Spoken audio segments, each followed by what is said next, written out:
All right, guys, getting started on the next video. This is gonna be the front spar assembly. Today is August 21st, 2025. Getting started on that. We got a little organizer for some parts today, and then we got some stuff for priming. Decided we're gonna prime the whole airplane, and I was gonna use a fancy booth and all that stuff, but we decided to do it with spray cans, just because it was either that or I wasn't gonna prime it. So I figured something's gotta be better than nothing, but it'll add some time and some cost. That's okay though. Yeah, we're gonna get started on this front spar. We'll keep you in the loop.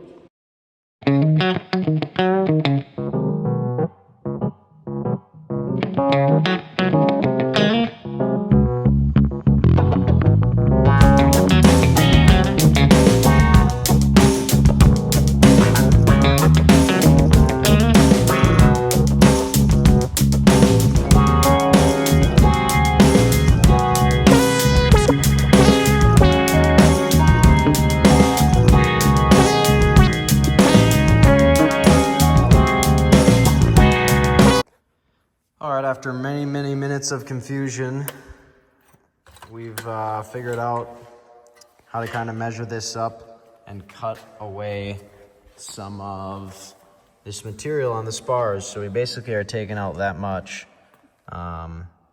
using a couple of these steps here, and then we got to put a 6-degree bend in these because the horizontal stabilizer on this airplane's tapered. So we're getting to work on that. All right, today's August 22nd. It's about 7 in the morning. I'm getting to work on some of the confusion I had yesterday. We're working on the front spar for the horizontal stabilizer, and they have you take off some material and drill relief holes in the side of it that I'll show you here to put a 6-degree bend, because the tail, the leading edge of the horizontal stab is tapered at 6 degrees. The problem is they don't drill. There's a hole in reference. There's supposed to be holes in this. See, like there are down here for the skins to attach to. And either the reference for the angle that we drill or that we cut that metal off, just like this right here. That reference is, it's in reference to minimum edge distance with this hole. So anyway, that hole's not drilled, so we don't really know what angle to cut that at. I did some reading on Van's Air Force, and people are saying to just cut the distances that they publish in the plans and wait to taper it off until we get the skins on and match drill the rest of the holes, because then we'll have a little bit more information on how much clearance it'll need. But that brought me into another thing about this service bulletin here. This is service bulletin 1401-31 for the RV7s. Let's see, 6, 7s, and 8s.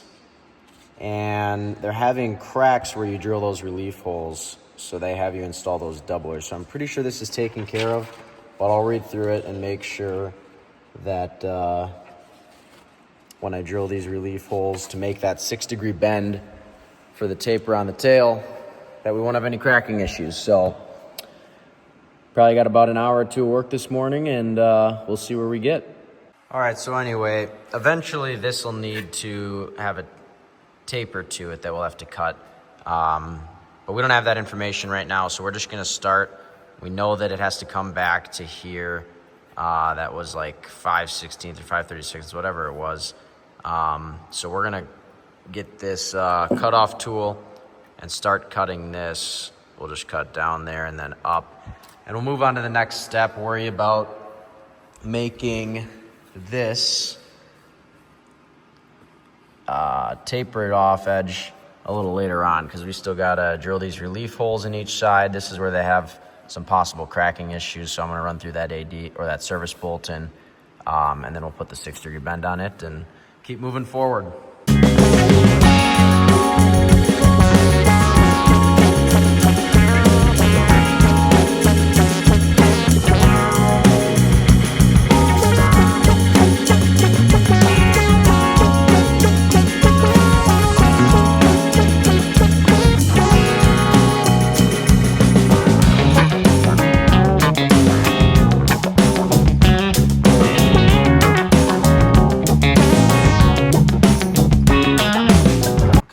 aftermath.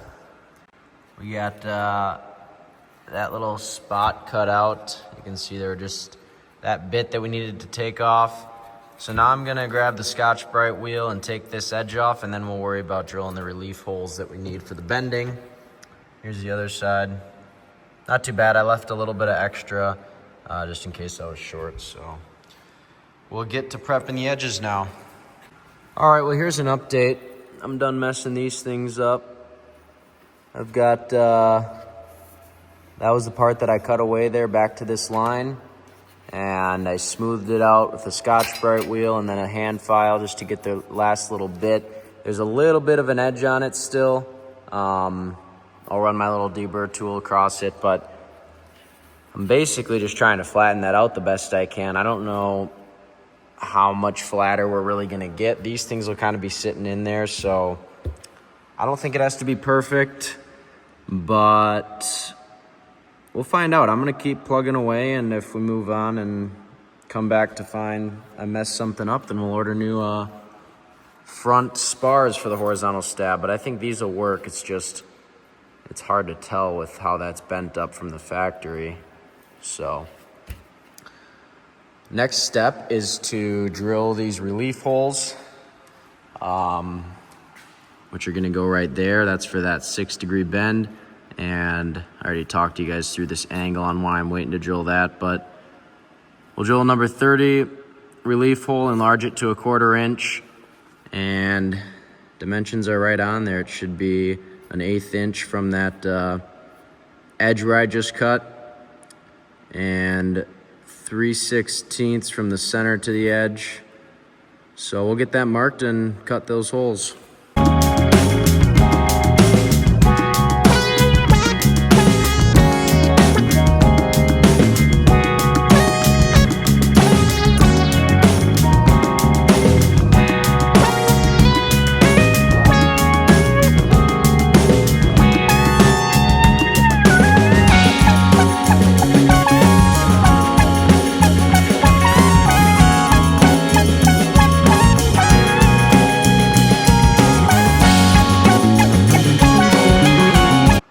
Done measuring here. So we've got an 1/8 inch from the bend line and what was it, like 3/32 away from the edge on those two and on those two.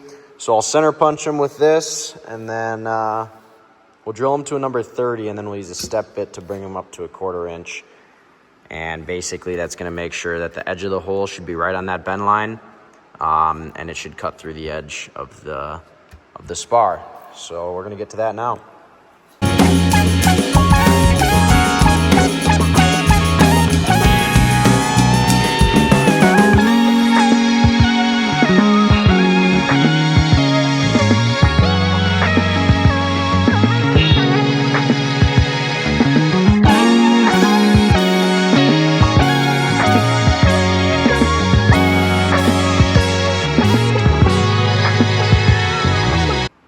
Here's the aftermath. Holes are drilled. They're right up to the bend line, so that looks pretty good. They're not perfect, but it's just all you're trying to do is make a relief so that we can make that 6-degree bend right along this line. This one I did go slightly over, so we'll see if that affects anything. But I think honestly that when I drew this line, it might be a little bit extended on the lower portion of the spar, so we'll see how it looks.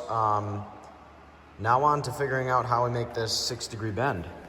All right, so what I've got going here is I got 2 blocks of wood strapped right along clamped right along the line, the bend line there. And I guess this is just gonna be trial and error. I'll bend it a little bit, measure with this angle measure tool, and keep bending and rebending until we get 6 degrees.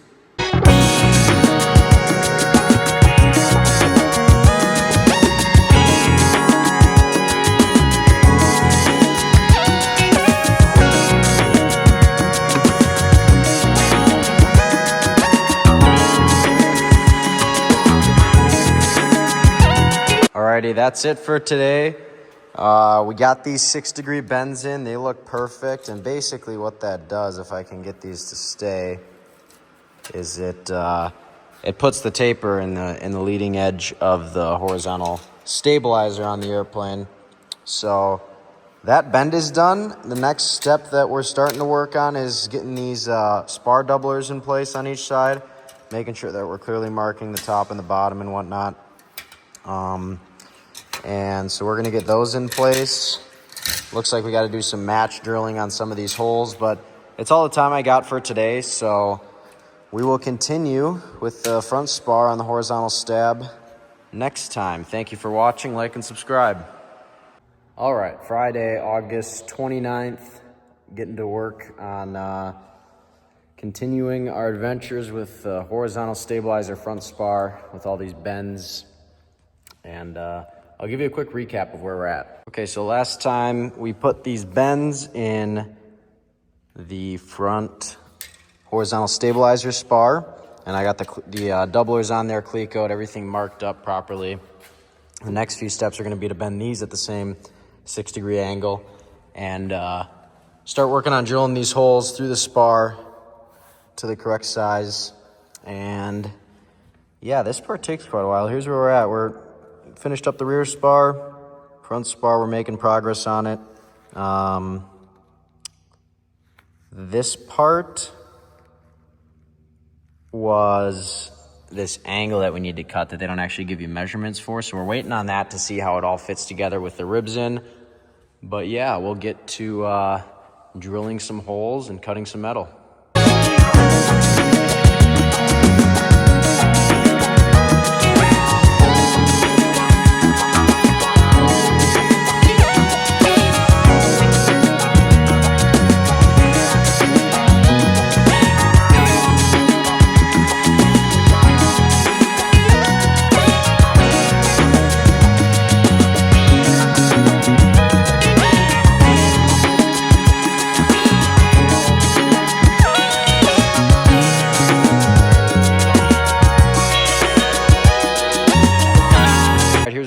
I got these holes, these 4, and then these 4, and actually these ones have to be enlarged to 3/16, but I don't have a 3/16 bit, so all the holes except for these 2 are drilled to number 30.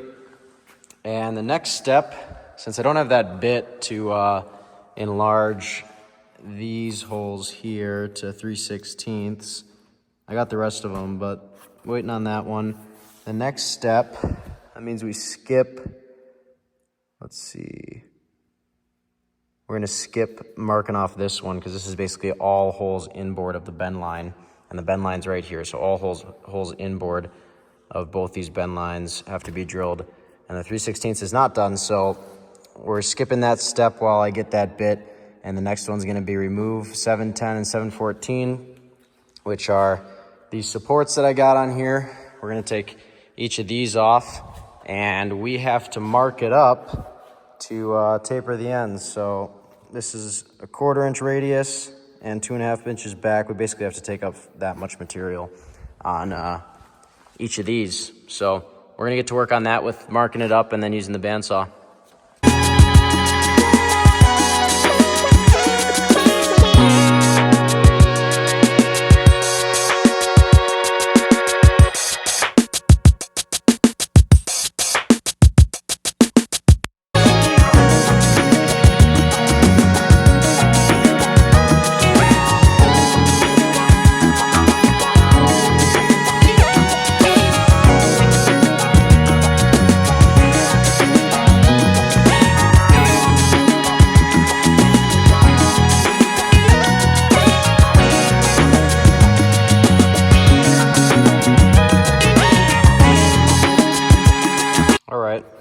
We got the places mapped out that we got to cut from these, so we'll take it over to the bandsaw and work on that. I'm going to see how this one turns out and then adjust on this one if need be. So we'll try this one first.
right, well, here was the first one. It's all done. Did a pretty nice job on this side. This side, it's a little bit lopsided. If it'll focus. A little lopsided, but because it meets the minimum edge distance, we should be in good shape. Because we got a 1/4 inch on all these holes, no problem. So you can see it's just a little lopsided there. Might have went just a little too far on the bandsaw, but this side's perfect. So next thing to do is put that same 6-degree bend that we did on the other stuff into these HS702 and HS710, or HS710 and 714 rather. Alrighty, well that wraps up tonight's work. This took me about like 2 hours, but we got the bends in for both of these reinforcements on each side. They're at 6 degrees. It looks good. And I just kind of laid it out here so you can see what it's kind of starting to form. This is the entire horizontal stabilizer. So all this stuff is now bent to 6 degrees. Most of the holes are drilled. I got a couple other things to do yet. But that's it for tonight. That was about 2 hours of work, just getting these things cut and deburred and bent properly. And finally, we're all done with that. So, time to clean up shop and head home. I just realized, too, that I had this thing upside down, so didn't want to confuse anybody. These are the way that the parts are supposed to be laid, just like the plan says. So I had it flipped upside down because I just carried it over from the workbench, but that's the proper way it should look. And then highly recommend marking a right and a left to make sure you got them right. All right, that's it. Monday, September 1st, aka Labor Day. We got DFR in here, Narnar, and John. Charlie's drilling and Clico and stuff. I'll show you where we're at. All right, so we finished drilling all these holes, and we just enlarged the ones that'll attach the spar to the fuselage to 3/16. So now Charlie's taking out the Clicos, and the next thing to do is going to be dimple and countersink the spar and the reinforcements. I'll keep you posted on that.